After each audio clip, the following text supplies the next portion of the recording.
God in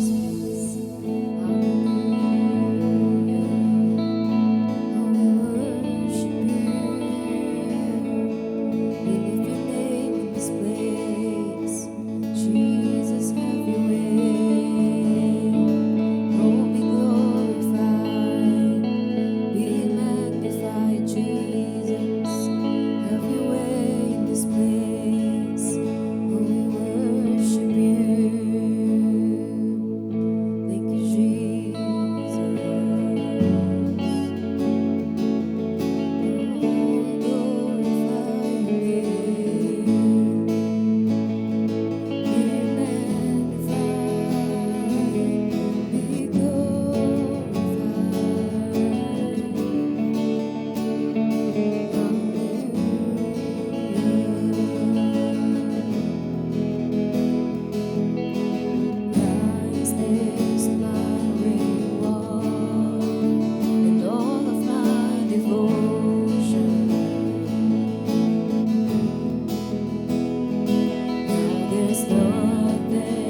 is He. To God be the glory.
O Lord. We worship you. We worship Jesus. You're more than enough, Lord. Jesus, you're more than enough. You fill our hearts. You fill our soul. You fill our life. Oh, Jesus. Have your way, Lord. Have your way. Jesus, have your way. Just have your way in this place. Have your way in our lives. Oh, Lord Jesus. Hallelujah. Jesus Christ, you're more than enough.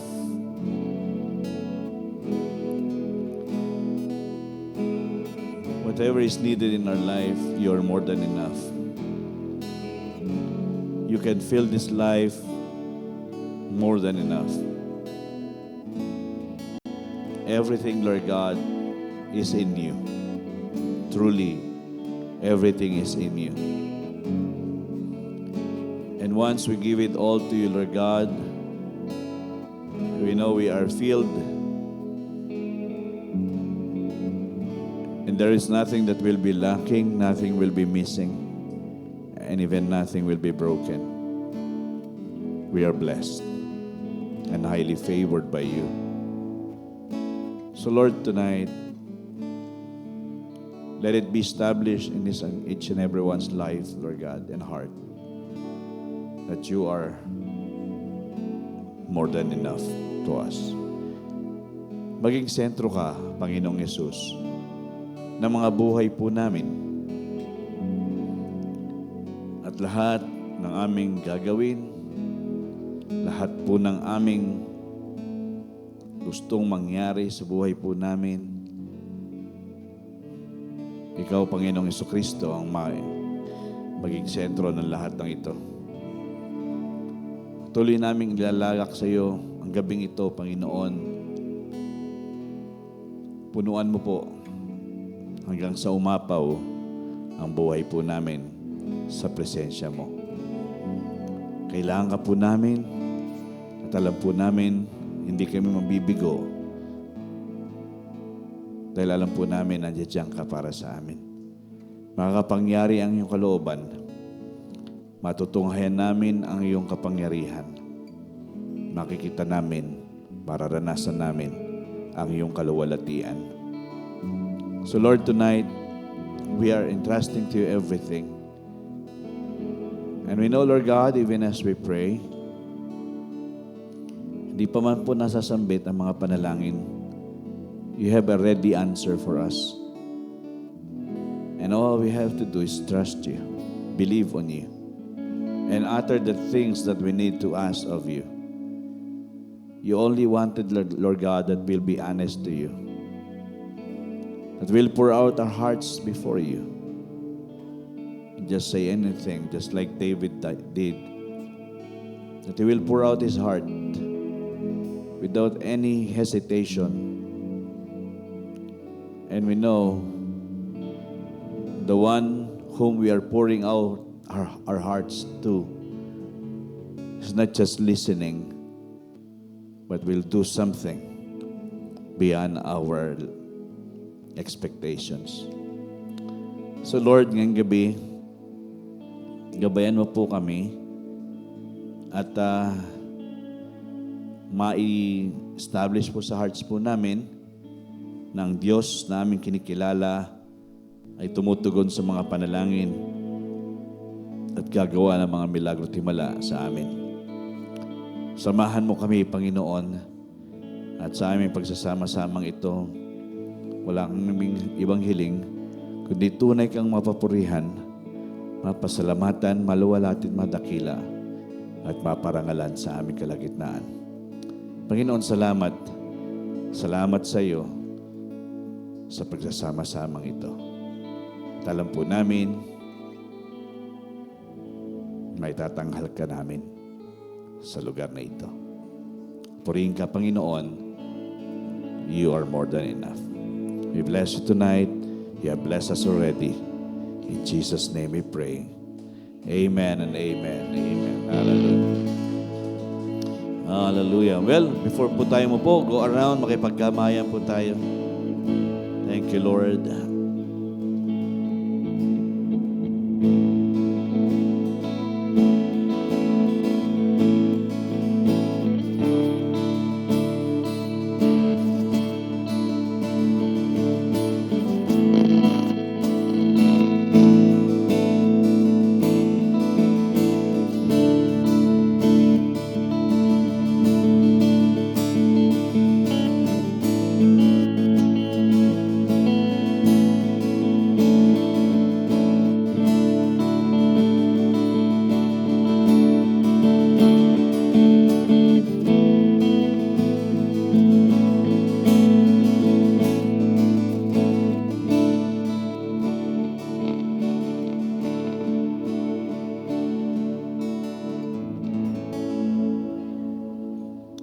Hallelujah. Good evening, everyone.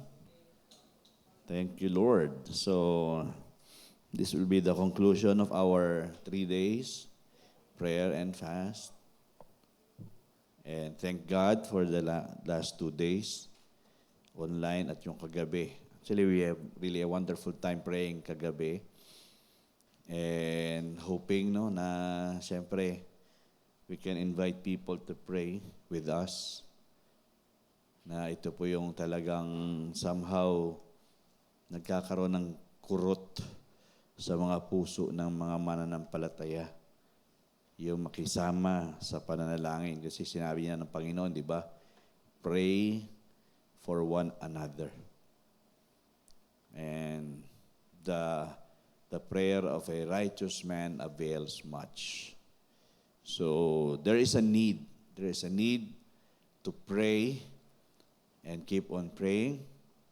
This is the best weapon that we can actually use in today's season. Hindi natin pwedeng hayaan, di ba po, na kumbaga lumilipas sa mga araw na hindi tayo talaga nakakadulog sa Panginoon. There is always a prayer to utter every time, every moment in her life.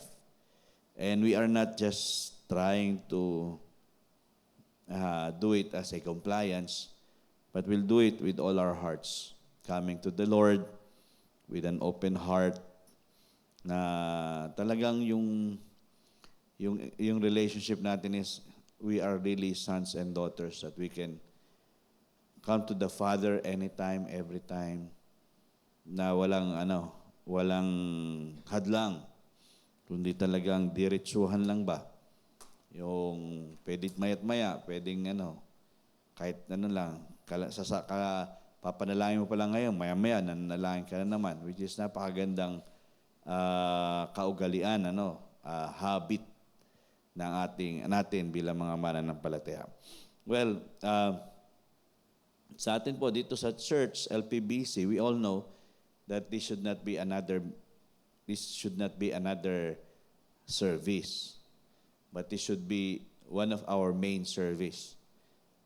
Yung midweek service. So again, minsan nakakalungkot, pero again, alam naman natin, kasama natin ang maraming anghel kapag nagsasama-sama tayo manalangin. But physically, there are people who are really needing to have a catch sa gantong pamamaraan ng panahon ngayon. Kasi hindi pwedeng dumarating ang panahon, lumilipas ang panahon, na hindi tayo nai-involve, hindi tayo nako-connect lalo. Which is yun nga ang problema, lobat na, ayaw pang mag-charge. Kaya maraming nananatiling lobat.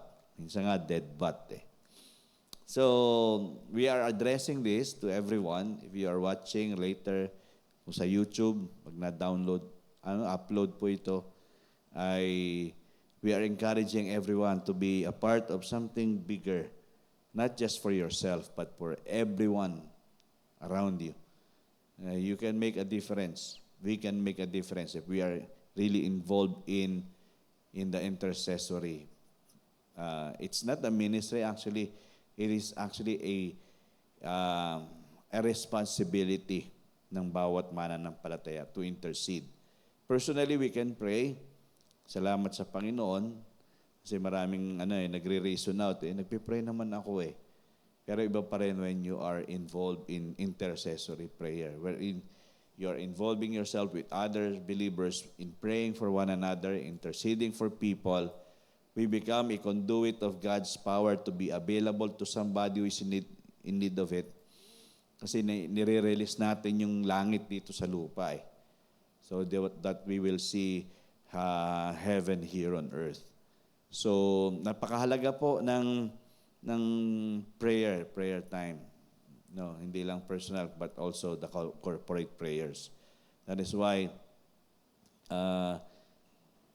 siguro nga it's about time to encourage talaga kami na sa BPM, sa LJM ay talagang in-encourage na magkaroon talaga ng pananalangin.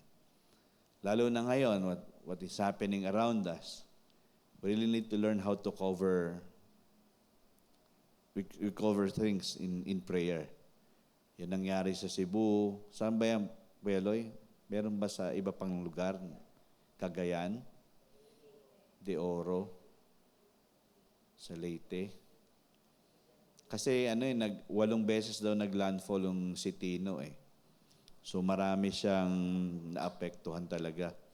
Wala talagang katinuan talaga si Tino. But we are not actually anticipating these things. Lalo na, dapat nga manalangin tayo dahil meron na naman darating daw na bagyo that it will hit on our Sunday anniversary. But we will pray. Number 5 daw. 5 years na tayo, tas signal number 5. But we need to pray. At alam natin, kung nandoon yung urgency to pray, no? Lalo na at corporate prayer. And coming against this typhoon, super typhoon, there is a supernatural God who can stop this. There is no need for us to really fear because everything can be done through praying. That is our strong weapon para sa mga bagay na ito. So, cover po natin itong mga bagay nito ng panalangin. Hindi natin pwedeng baliwalain ang mga kaganapan sa ating kapaligiran. Lalo na sa bansa po natin, it has been hit by so many things. And last night we are talking about dito sa atin na somehow tawag dito, para bang ito ba ay response sa negative ng nangyayari sa bansa natin with regards to the flood control project, problem, meron ako nakitang post na sa taga Cebu siya na ang kanyang tatay ay bago mangyari yung baha ay namatay na. So, sakto nung dumating yung baha, kukuhanin na sana yung bangkay ng tatay niya, hindi makuha-kuha dahil nga sa baha. And I don't know what had happened, pero kapag napakasaklap ng pangyayari na namatayan ka na, nabahaan ka pa, tapos yung namatay sa inyo, hindi pa nakukuha, parang almost a day na, more than a day na yata, na nandoon. So alam niyo ba yung patong-patong, may mga nakikita kang nag-iiyakan, paano sila magsisimula, dahil wala na, nasira na lahat eh. So, it is a devastation, really, that only, if you'll think of that, parang para bang retribution ba to? Or it is just a call for the church to rise up in prayers. Diba? Panawagan ito gaano kaseryoso ang simbahan, ang church na talagang lumapit sa Panginoon, mas lalong maging involved sa pananalangin. Kaya di ba, watch and pray lest you fall into temptation because everybody falls. But when you watch and pray, you will not fall. We will be spared from all these things. So, mahalaga, we are here and we are actually being reminded that this is our responsibility, but it's not because we can do it by our own, it's by the Spirit of the Lord still that will help us bring us to that point to pray. Nakakalungkot pag na-apektuhan ka emotionally pag nakikita mo, but when you see that, pray for them. Panalangin talaga natin sila. Panalangin natin kapwa natin, mga Kristiyano na magising na rin sa pananalangin, sa pagiging totoong mananampalataya. At makita natin na makabangon yung ating bansa. Hindi po malabo yan dahil meron naman pong tumatayo talaga para sa Diyos. Amen? Okay, so ilan po sa mga paalala po natin this month of November. This coming Sunday ay ating anniversary Sunday na po. Okay? If you are watching this, yan, ang ating theme ay lumago na, kuminang na. Okay, in English, grow now, glow now. Napaka-halaga ng ating parte na para may makita ang mundong ito nakakaiba. Kasi marami ng sobrang nadidiliman sa mundong ito. So if we cannot grow, we cannot see the light shining upon men and people to come to the knowledge of God, saving knowledge of God. So lumago na, kuminang na. Okay, nandyan yung ating theme verse, yung Psalms 34:5. Sila'y nagsitingin sa Kanya. So, yung pagtingin sa Kanya, sa Panginoon. At nangaliwanagan. Those who look unto Jesus became radiant. At ang kanilang mukha ay hindi malilito kailanman. And their faces will not be ashamed. So yung mga mukha, ibig sabihin, itong mga mukhang ito ay hindi kahiya-hiya at hindi parang lutang. Parang lutang sa mundong ito. So, napakahalaga po ng ating pagsasama-sama this coming Sunday. We will have our guest speaker, Reverend Bishop Hermihildo Malabanan. At he will be here. I don't know kung sino pang kasama niya. But he will be gracing our 5th year anniversary as our guest speaker. So, nakaset na rin po kung ilan yung mga magjo-join sa atin. 126. That is the estimated, the final count yun. Pero syempre, we have actually stopped the registration kasi titingnan natin kung paano talaga ma-accommodate. Ma-accommodate naman silang lahat dito. But we pray na talagang maging convenient ang mga dadalo. Dahil naka-set up to as parang may mga tables na. So, ganun po ang ating setup this coming Sunday. And prior to the Sunday celebration, ay sa Friday, this coming Friday, ay may konting linis ng konti kasi wanted na punas-punasan yung ating mga wall and at the same time makapag-fogging ako dito para at least patay-pati bakterya. Magfa-fog tayo dito. So, prior to that. And Saturdays, may mga practices dito, yung mga magpe-perform, nandito sila ng after lunch o lunchtime. At may meeting din yung mga ushers, I think. May meeting ang ushers during that day also. So we'll be full pack on Saturday, but we will not be too much kumbaga magpapakagabi kasi we are preparing for Sunday celebration po natin. Okay, so yun po. Hopefully, lahat po tayo handa, lahat po tayo nakapanalangin. No, kasi we really are encouraging everyone to really specifically pray for this celebration Sunday. Okay? Lalo na yung impending na banta ng bagyo. So, ano ba tawag dito? Yung taboy natin dito, huwag siyang mag-landfall dito sa atin. Doon na lang siya sa dagat at hindi dito.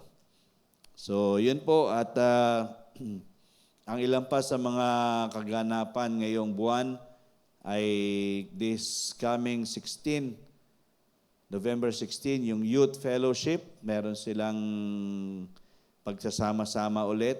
Now, what we are talking about last night, it's more of the young people of today.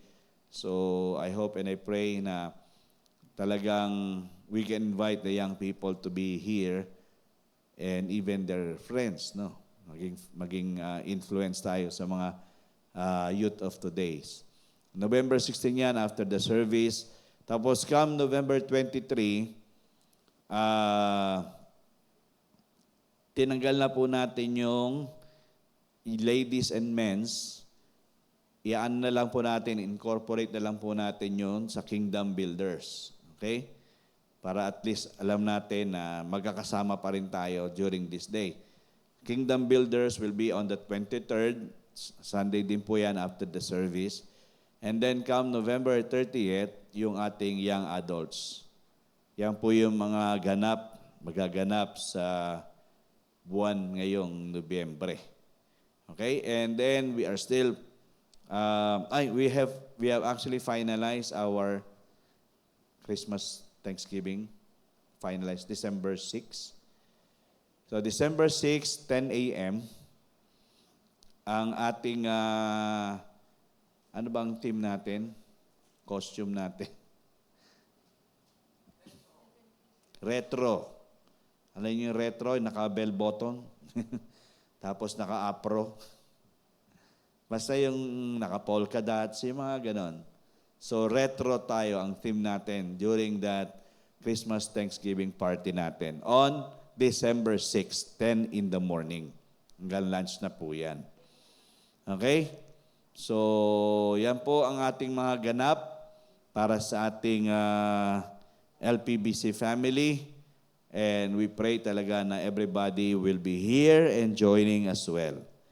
Okay, so ano na po ba tayo? Prepared na po tayo para sa ating series. This is the third part. Third part na po ito na ating series. And I'm praying na talagang we can catch what the Lord has brought into our lives as part and as a family in the kingdom of God. So, simulan ko muna po dito, which is our foundational verse in Romans 14, verse 17. Ay, lumampas ako. Yan. Romans 14:17 in the Amplified Bible Classic Edition. Sabing ganon, after all, the kingdom of God is not a matter of getting the food and drink one likes. But instead, it is righteousness, the state which makes a person acceptable to God, and heart peace and joy in the Holy Spirit. So sa New King James Version, sabi nga nun, the kingdom of God is not eating and drinking, but righteousness, peace, and joy in the Holy Ghost. So, dito, pinagbibigyan diinan ng Panginoon sa ating lahat na ang ating belongingness sa kaharian ng Panginoon is not to try to tawag dito, we are trying to satisfy ourselves with the food and with the drinks that this world is trying to replace the true place that God is bringing us, the kingdom of God, to which ang gusto ng Panginoon, we can actually experience righteousness, which is in Christ Jesus, that makes us acceptable to God. The life that we can live that is more pleasing unto our God. Righteousness. Mahalaga po kasi ang katuwiran eh. Hindi pwede tayong mamuhay sa buhay na ito bilang mananampalataya na wala tayong katuwiran. Kasi marami sa atin nangangatwiran, walang katuwiran. Iba po yun. So, ang gusto ng Panginoon, makatch po natin to dahil ito po yung kaharian ng Panginoon mismo, righteousness. And then, peace. Peace sa puso. Okay, heart peace. Sabi dito sa Amplified. Heart peace. Bakit? Kasi there is a peace. Kapag marami kang pera, peaceful ka. Pero pag wala ka ng pera, ano ka na? Troubled ka na. But heart peace, that whatever state where we are, anuman ang kondisyon ng buhay po natin, mapayapa pa rin tayo. If there are things that bothers us, there are people who are trying to destroy our life, we are still at peace in our hearts. This is the peace that comes from God. The peace of God that surpasses all understanding. Yan ang kapayapaan. And then joy, yung kagalangan. Okay? Iba yung joy sa happiness po, ano? Magkaiba yung joy sa happiness. Kapag joy, ibig sabihin, hindi po dapat ito manakaw. Kasi pag nawala yung joy, ito po yung nagpapabagsak sa countenance ng tao at sa hope ng tao. So ang joy po ay in the midst of every situation that is heavy and weighty, troubled tayo, but we still find joy in the Holy Spirit, then we can really find strength in overcoming situation. Pag wala ang joy, wala tayong kalakasang overcome yung ating mga kalagayan sa buhay. That is the kingdom of God. And this is what Paul is actually advertising and kumbaga, ito yung kanyang sinishare sa atin na kasi siya, kahit na nag-struggle siya sa dami ng mga pinagdaanan niya, he remains righteous. And in the face of those who are trying to persecute him, diba, nape-persecute si Pablo nung siya'y nangangaral ng salita ng Panginoon, but still, they found him righteous before the Lord. And then he has this peace. Kung wala siyang peace, siguro, inaway niya na lahat ng tumutuligsa sa kanya at nagpapahirap sa kanya. And then the joy. Si Paul has that joy in his heart. That, kasi siya yung pinakamaraming napuntahang lugar, di ba? He's a missionary. He went to places after places after places because of the joy that has been made strength to him. That is why it's very important for us to understand what is life in the kingdom of God. This is what we are talking about. This is part number 3. Okay, life in the kingdom of God. Okay, isa-isayin po natin na kuha po natin last 2 Wednesdays. So yung una, life in the kingdom of God is freedom. May kalayaan, totoong kalayaan. Diba? When you know the truth will set you free. And whom the Son sets free is free indeed. So, ang tunay na namumuhay sa kaharian ng Panginoon ay may totoong kalayaan. Ang pangalawa, ang totoong may buhay sa kaharian, ang mga nakalipas, ang mga luma ay lumipas na. The old has passed away. So we are not trying to recount what is in the past. We are trying to live the life that is already renewed by God because this is who we are. The old has already passed away. And then number 3, last Wednesday, life in the kingdom of God is salvation is free. We can always be guaranteed of salvation, which is always free for us. We are not always in danger. Pag tayo kabahagi sa kaharian ng Panginoon, we know, unang-una, that we are already saved from hell. And we are also saved here. Kanina na nakikinig ako ng tanikalang lagot sa DCAS. Na ano nyo ba yun? Na-encounter nyo? Sa hapon yun eh. So habang nasa sasakyan, ang kanyang patotoo ay nagdo-dorm siya, pero yung dadaanan niya ay madilim na lugar. So habang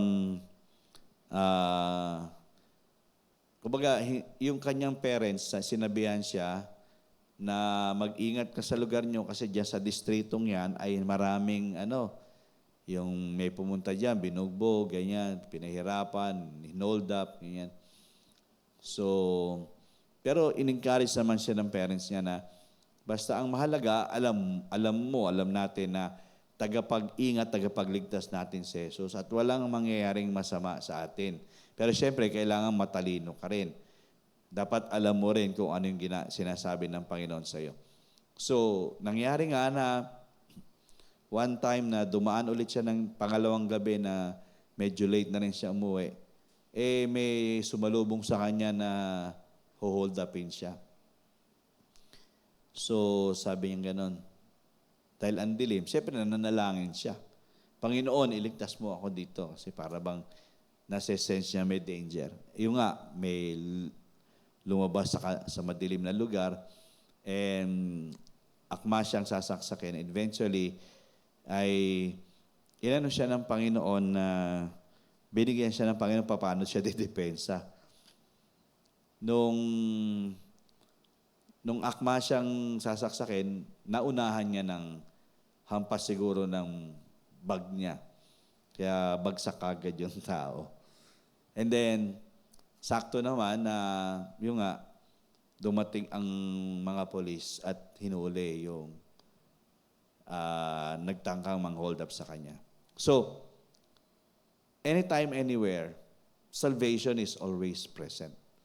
And it's free. And it's always will be enjoyed by those who are under His kingdom.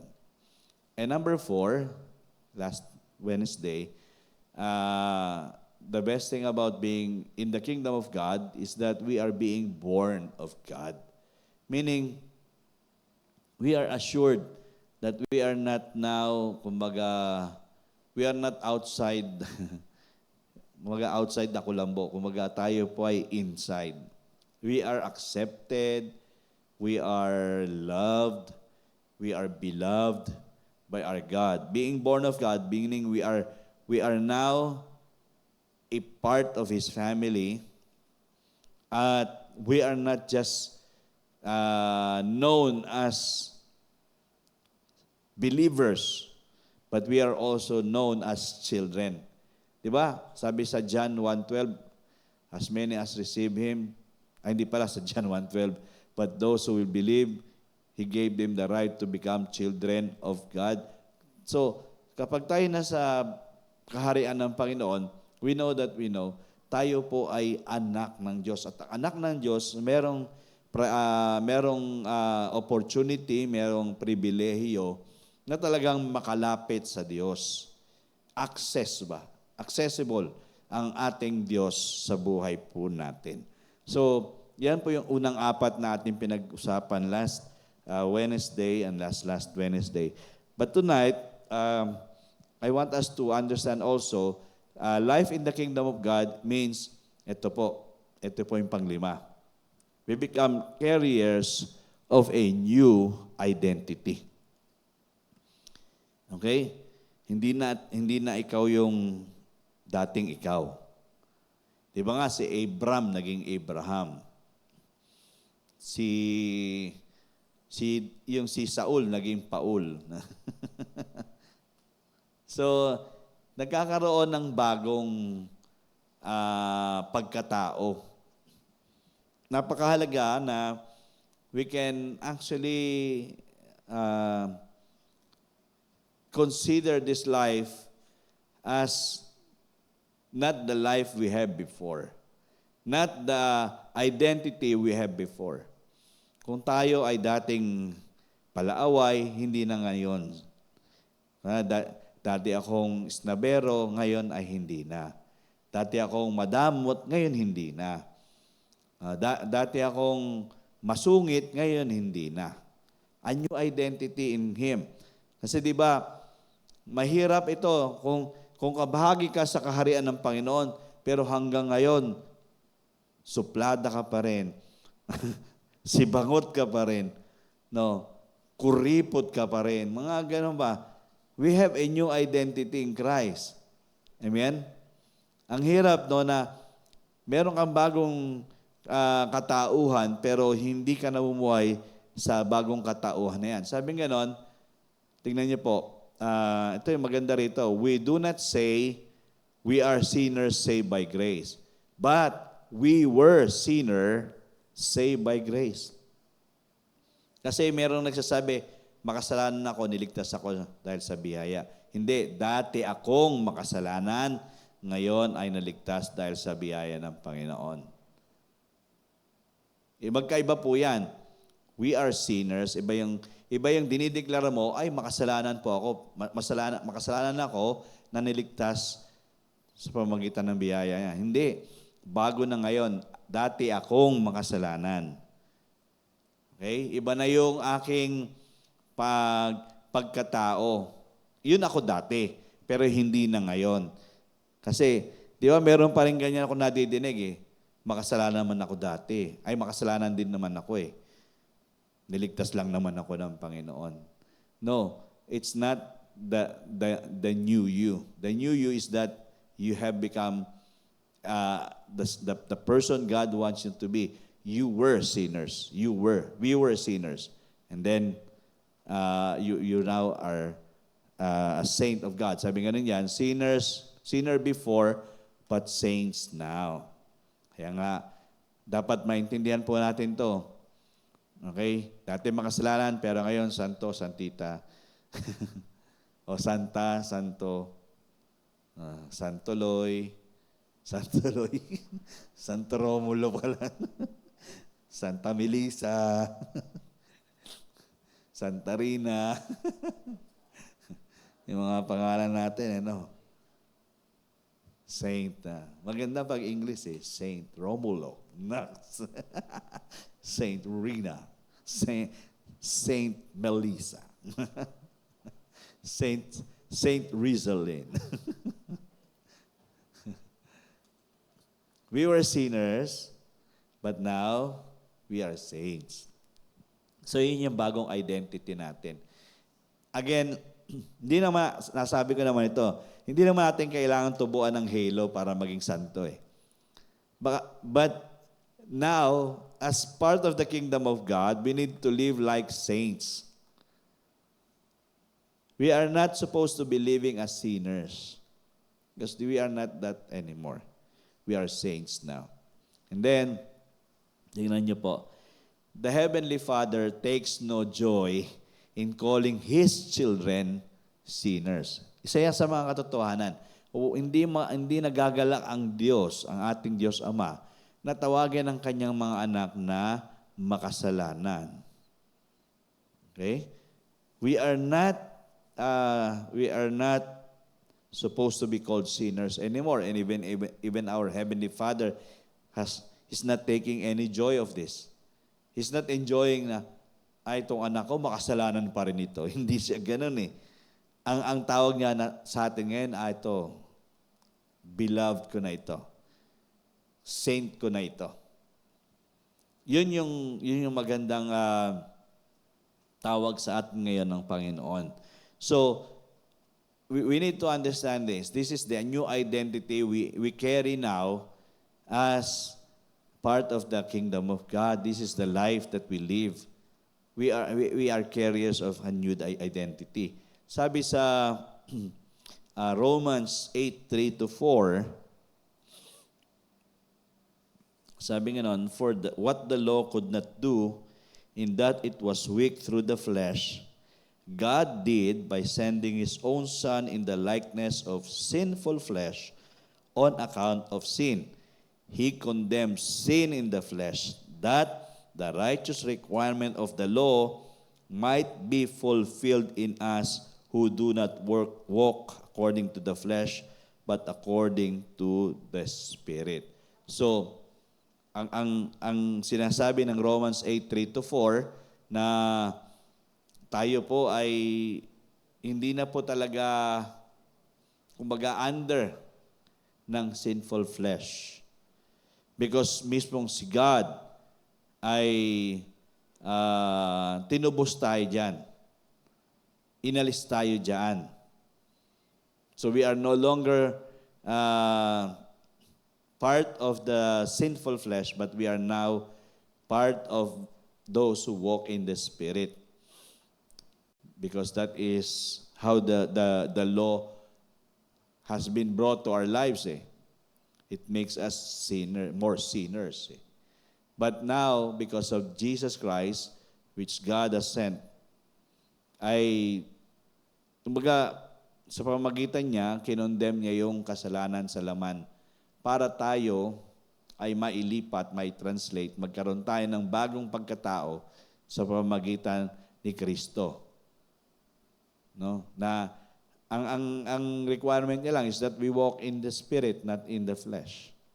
This is the identity God wants us to understand. And then another verse here, Philippians 3:7-9.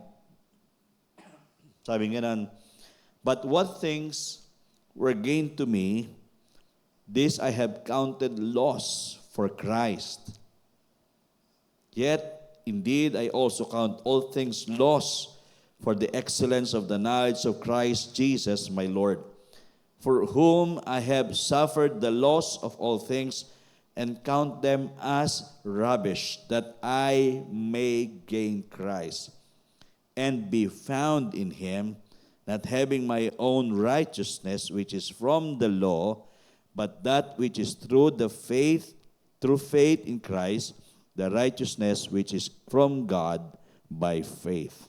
So malinaw na sinasabing ganun dito, lahat ng mga bagay na aking naganansya sa buhay ay nabaliwala rin lahat, nawala ang lahat dahil kay Kristo. Dahil bagong nilalang na ako, meron akong bagong katauhan.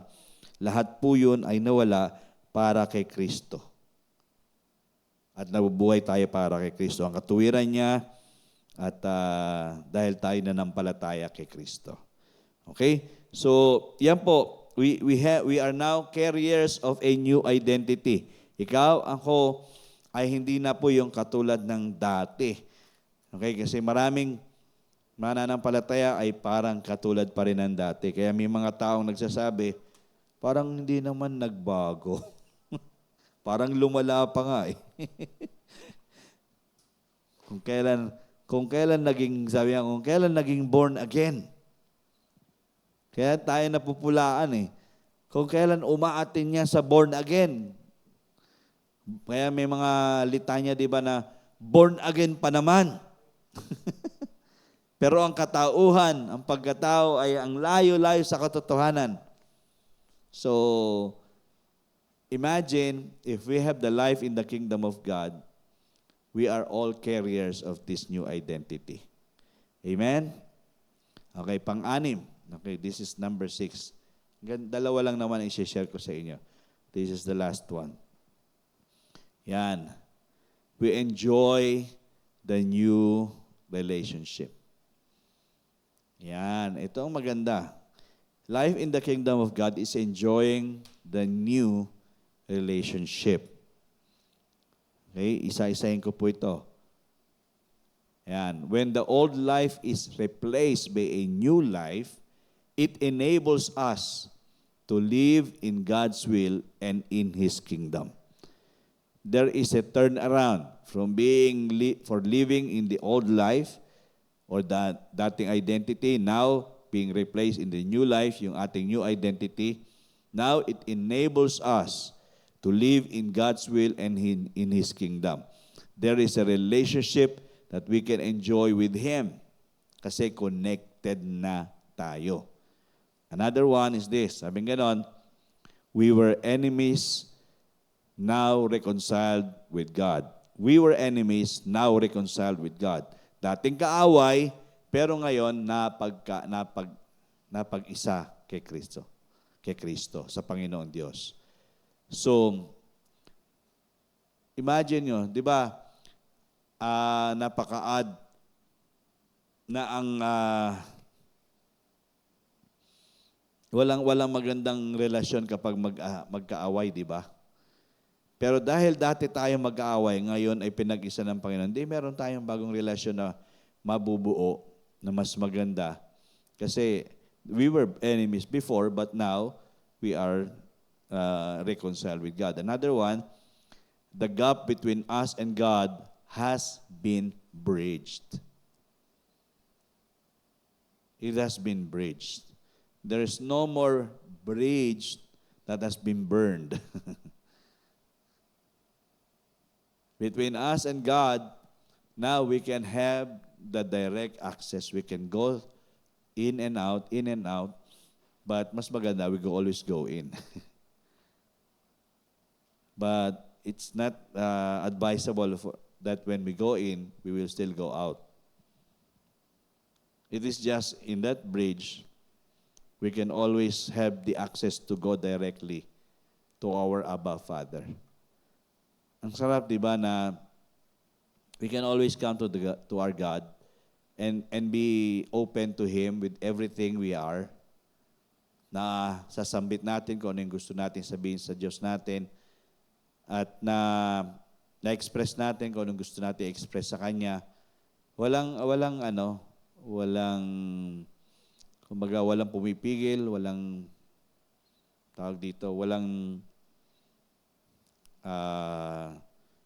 walang baggage. But we can just go directly to our God. Okay? Another one, sabi nga dito, being estranged from God to being reinstated as God's children. That is a new relationship.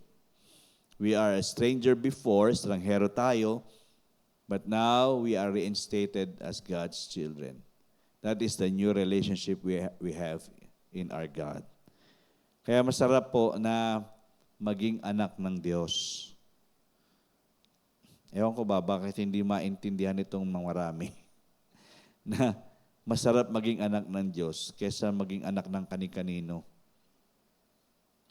Mahirap pag anak ka ng dyablo. Marahil gaganda nga ng binibigay sa iyo, pero ang kahuli-hulihan ay kapahamakan naman lahat.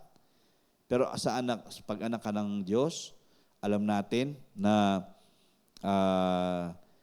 yung anumang hindi magagandang bagay, tinturn niya yan sa magandang bagay. Kung ano man yung masama, ginagawa niyang mabuti. Diba? Ganon ka ang Diyos natin eh. Ayaw niya kasi maging estranghero tayo kung sino siya dahil ang Diyos natin ay mabuting Diyos. Amen? Another one. Yan. Hate has been replaced with love. Ang pagkagalit ay napalitan ng pagmamahal. Yan yung new relationship.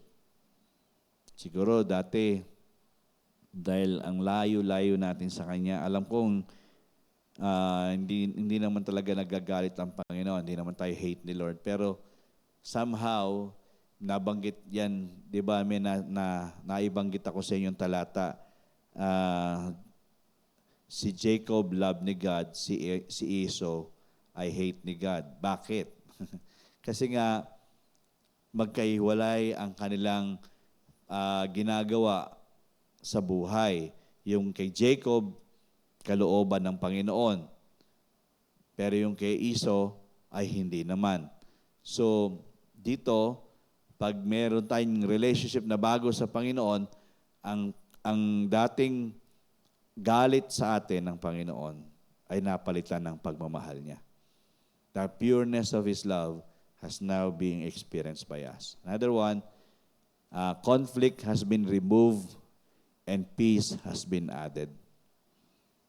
Ang mga pagtatalo-talo, yung mga bagay na hindi nagiging maayos ay natanggal, ang kapayapaan ay naidagdag sa atin. Kasi sa totoo lang, ang mundo ngayon ay puro pagtatalo-talo. Pero pag na kay Kristo, ma-enjoy natin yung bagong relasyon na yan, yung kapayapaan ay dinadagdag sa atin palagi. It is being added to us every day. Another one, loneliness is no longer part of us, but we have God's presence. Kulang ako sa part us. Barok to Loneliness is no longer part of us, but we have God's presence. So, dahil may bagong relasyon tayo sa Panginoon, alam natin na hindi tayo dapat malulungkutin na. Diba? Ito ang hindi ko makuha-kuha, no? Bakit may nadidepress? Nagkakaroon ng nervous breakdown. When we know that if we really have that relationship with God, then we know that we will never be lonely in life. Amen? Hindi tayo magiging malulungkutin sa buhay na ito. Kasi pag sinabi natin palagi tayong malungkot, ibig sabihin, wala tayong bagong relasyon sa Panginoon. Hindi natin siya karelasyon. Kasi ang Panginoon nagpupuno lahat ng kulang sa atin. So ibig sabihin, hindi natin siya binigyan ng kalayaan talagang maghari sa atin. Which, in the life in the kingdom of God, loneliness is no longer a part of us. But we can enjoy His presence every single day of our life. Diba? Paulit-ulit naman yung pangako niya na He will be with us even to the ends of the earth. He will always be with us. He will go with us. So loneliness will never be a part of us. And then another one,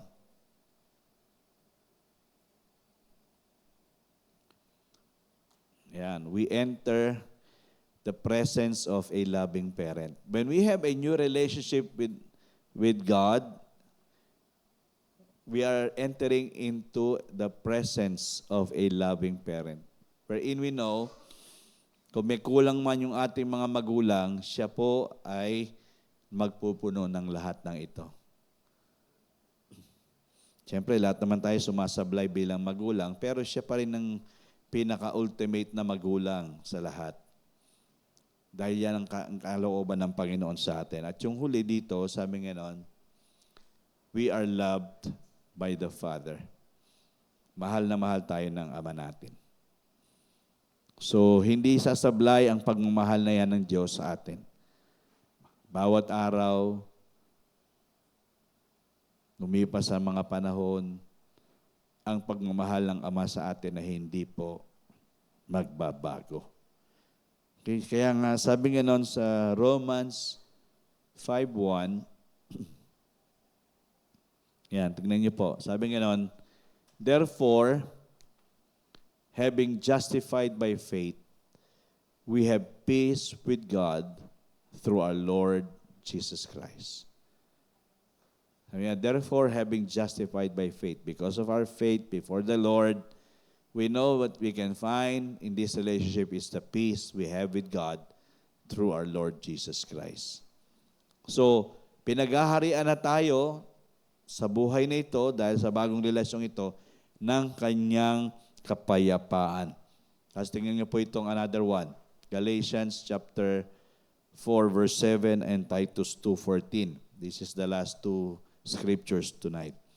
Sabi nga nun, Galatians 4:7, therefore, you are no longer a slave, but a son. And if a son, then an heir of God through Christ. Ganda, di ba? Sabi nga noon, ngayon tayo ay hindi na mga alipin, kundi mga anak. At kung anak, tayo ay mga tagapagmana ng Diyos sa pamamagitan ni Jesus Christ.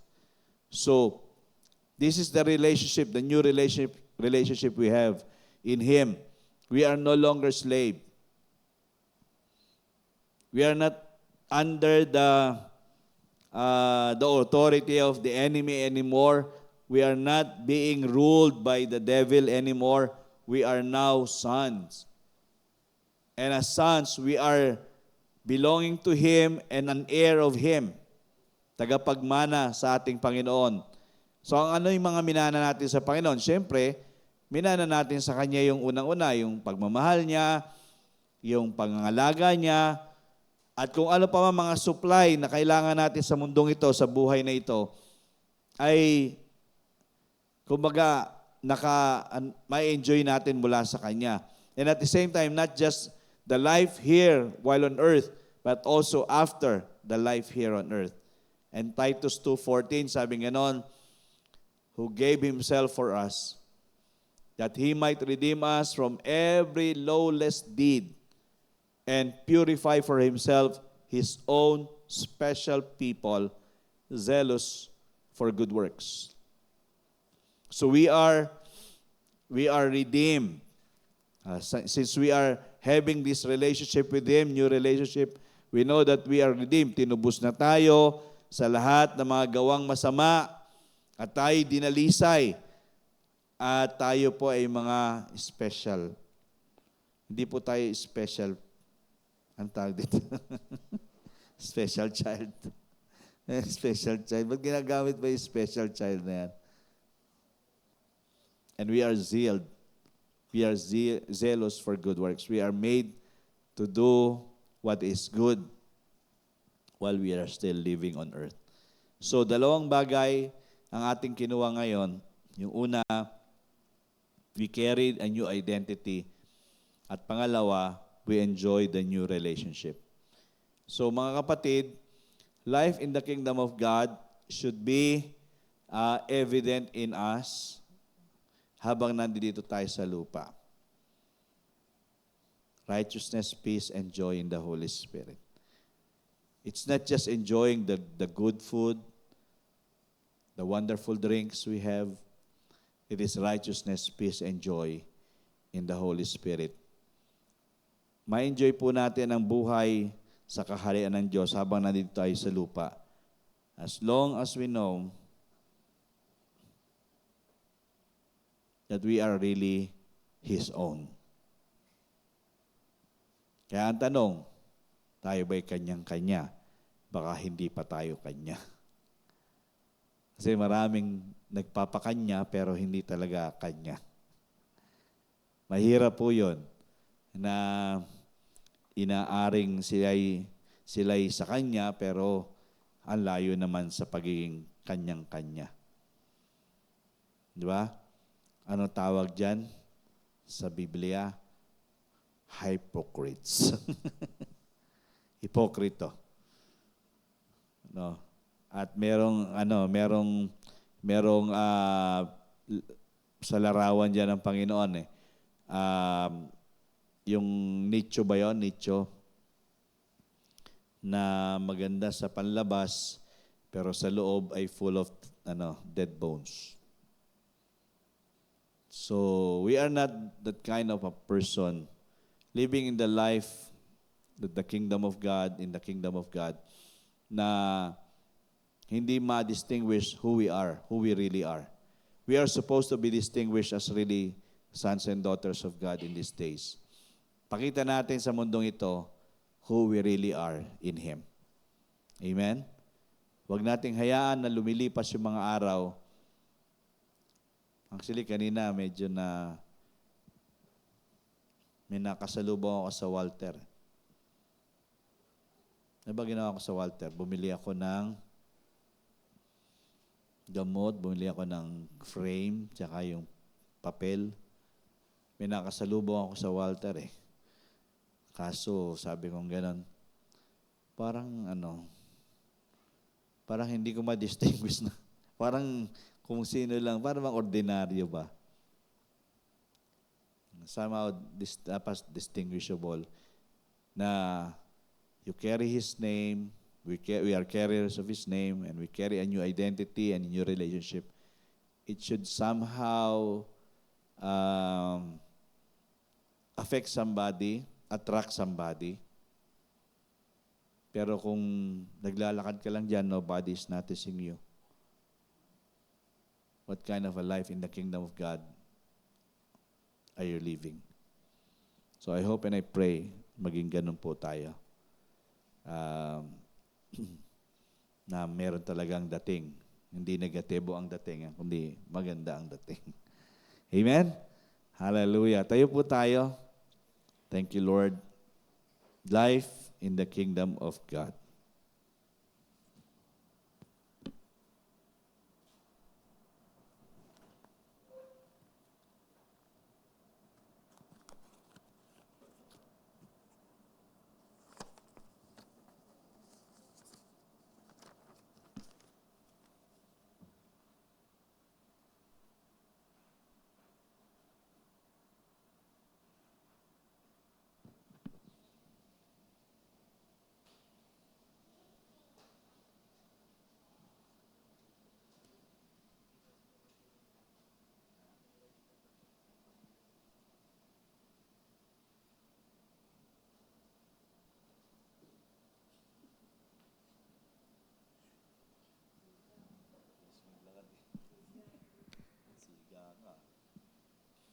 Hallelujah. Well, those are great reminders for us. As the days will pass, we hope and we pray that we can really show what kind of a life in the kingdom of God is habang nandito tayo. Huwag po natin kalimutan itong mga bagay na na-impart sa atin, but rather, let us just embrace these things and make it happen. It's by the Spirit. It's by the Spirit of the Lord. Hallelujah. So our heads and close our eyes. Tayo po'y manalangin. Hallelujah. Hallelujah. Panginoon, maraming salamat po sa iyo sa gabing ito. Alam po namin, Panginoon, ang mga bagay po na ini-impart mo sa amin is for us to continuously strengthen our foundation of being who we are in the kingdom of God. Lord, isa sa mga naisin namin sa buhay namin ito ay hindi kami manatiling o maging estranghero sa pagiging kabahagi sa kaharian mo. And we are here to prove who you are in our life. We are here to prove that our God is alive in our life. That Jesus is the center of our life. That the Holy Spirit is taking control of our life. Panginoon, tinuro mo sa amin na meron kaming bagong katauhan. Kami po ay hindi na katulad ng dati. Hindi dapat naghahari, namamayani ang mga nakalipas na bagay sa buhay po namin, but rather the new things are what is what is happening and taking over our lives.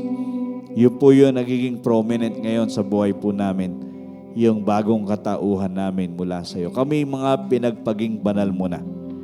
Kami pinagpaging matuwid mo na. At yun dapat ang isinasapumuhay namin, Panginoon. You have purified our hearts and help us to walk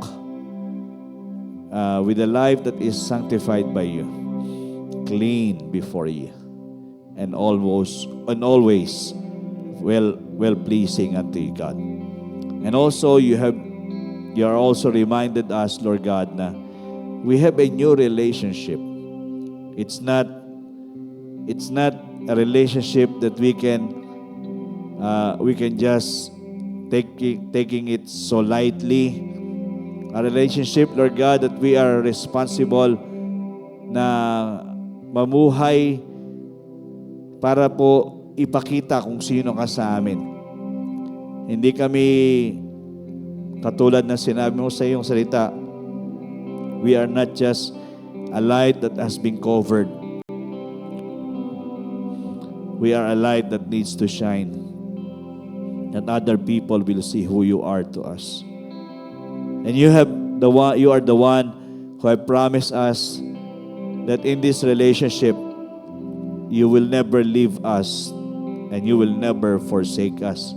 And you will go with us all the days of our life.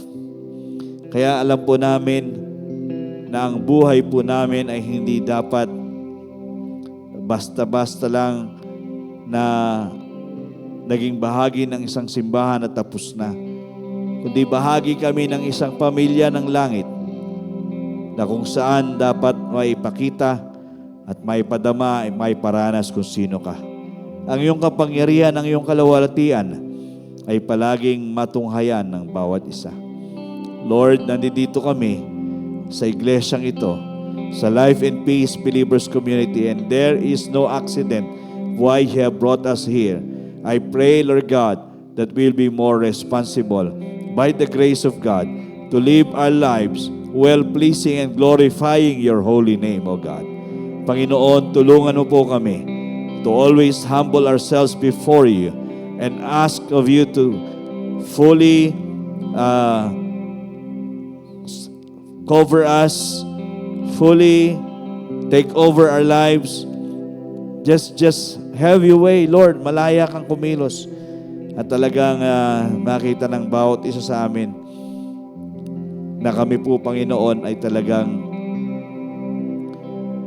sold out sa iyo. I pray, God, that life in the kingdom is very very much manifested sa bawat isa sa amin at sa iglesyang ito.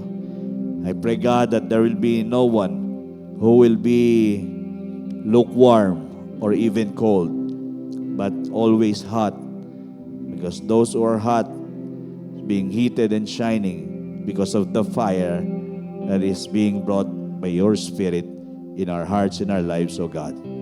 Purihin ka, O Panginoon, ngayong gabi sa lahat po ng mga nadinig po namin ay hindi kami palaging nakasalag or palagi kaming nagsasarado ng aming puso, kundi palaging binibigyan namin ng pagkakataon ng iyong banal na Espiritu na patuloy na ibalik kami sa lugar na kung saan ang mga katotohanan ito ay patuloy na tumitibay sa aming mga buhay. At alam po namin, hindi kami mamumuhay na estranghero, kundi talagang kumikilalang totoo sa iyo. Lumalalim at tumatatag at nagiging pagpapala, hindi lang sa marami, kundi sa mga lugar na kung saan kami dadalhin. Panginoon, ngayong gabing ito sa lugar po namin, salamat, in-spare mo kami sa mga sakuna. Alam mo po, Panginoon, kung ano yung mga nangyayari sa aming kapaligiran, lindol, baha, bagyo, at kung ano pa mga bagay na masama na nangyayari sa aming kapaligiran. Pero Lord, napakabuti mo, kami po ay kino-cover mo, ini-spare mo, at sinesave mo sa lahat ng mga ito. And we know, Lord God, it will continue. Lalo na this coming Sunday, meron talagang banta na naman ng isang malakas na pagbagyo. Pero malakas pa rin ang aming Diyos.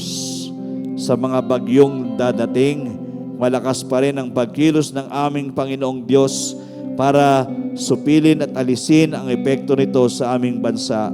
Sa pangalan ng Panginoong Hesus, tinatalian namin ang epekto ng masama, ang bagyong ito sa aming bansa. Sa pangalan ng Panginoong Hesus, we call this typhoon to be ineffective and will not bring any damage in this nation in the name of Jesus. And we believe, Lord God, we will be spared and we will have a wonderful weather in these coming days, O God. At yung mga naapektuhan ng baha, ng bagyong Tino, Lord God, will be recovering fast in Jesus' name. Lord, abutin mo sila at makilala ka nila bilang Panginoon at tagapagligtas nila. Ito yung pagkakataon, Panginoon, para gisingin mo mga pusong tulog at nadidiliman. Abutin mo sila at dalhin mo sila sa kaligtasan, Panginoon, at kumilala at magsilbi sila at sumamba sa iyo. Panginoon, salamat, Panginoon, sa bansa namin na alam po namin mahal na mahal mo, Panginoon, at alam po namin gumagawa at kumikilos para isalba ang bawat tao, ang mga kababayan po namin sa bansang Pilipinas. Salamat, O God. Salamat, O Diyos. Ikaw pa rin ang aming Diyos sa bansang ito. Jesus is still Lord over the Philippines. Salamat, Panginoon. You are still Lord over this city, sa Laguna, dito sa Binyan, kahit sa ibang mga lugar, sa Santa Rosa, sa Cabuyao, sa Calamba, sa Cavite, sa lahat, Panginoon, you are still the Lord of this nation. You are still the Lord of every city and every province, Lord God. You are still Lord. You will take over our nation, and we know, Lord God, it will recover, and your power will clearly be experienced. Lord, you will shine. Your Holy Spirit will bring so much conviction in the hearts of men and women. And I pray, God, that even in this church, we will just keep on praying, keep on believing, keep on trusting, and keep on just leaning and depending on you. For you, our God, will answer us and will show us great and wonderful things. Salamat, Panginoon. Salamat po sa pagpapala ng pagsasama-sama namin ngayong gabi, at kahit sa patuloy namin pananalangin, alam po namin, dinidilig mo ang aming mga dasal sa iyo, panalangin, at alam po namin makakapangyari ang aming pagdulog sa iyo. At salamat po, Panginoon, sa mga milagro at himala na aming pong matutunghayan at aming mararanasan mula sa iyo, aming Diyos. Purihin ka sa gabing ito. Salamat sa pagtitipon-tipon po namin. Alam po namin, ikaw lang ang karapat-dapat sa lahat ng pagsamba, sa lahat ng mga papuri, at sa lahat ng kaluwalhatian. Salamat sa iyo, O Diyos. Dalangin namin ang lahat ng ito sa pangalan ng aming Panginoong Jesus. Amen and amen.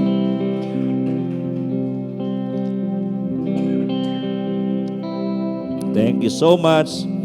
God bless everyone. And let us see each other again on Sunday. Pero siyempre dito magpe-pray muna tayo. Thank you so much and God bless everyone.